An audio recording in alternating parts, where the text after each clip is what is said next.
WhatsApp सार्फिन के लिए बड़ा झटका। दुनिया की सबसे मकबूल मैसेजिंग ऐप अब कुछ पुराने स्मार्टफोन्स पर बंद होने जा रही है, जिससे लाखों अफराद मुतासिर हो सकते हैं।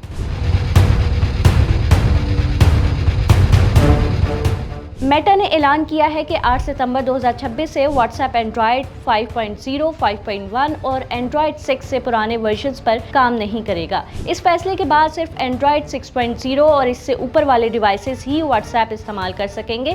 कंपनी का कहना है कि ये इकदाम सार्फिन की सिक्योरिटी, प्राइवेसी और ऐप की बेहतर कारकर्दगी को यकीनी बनाने के लिए किया जा रहा है, जबकि साथ ही नए फीचर्स और AI टूल्स के लिए जदीद सिस्टम की जरूरत भी है। सार्फिन को मशवरा दिया गया है कि वो डेडलाइन से पहले अपनी चैट्स और मीडिया का बैकअप लेकर नई डिवाइसेस पर मुंतकिल कर लें, ताकि किसी भी डेटा के नुकसान से बचा जा सके। मजीद खबरों और अपडेट्स के लिए विजिट कीजिए vnews.pk।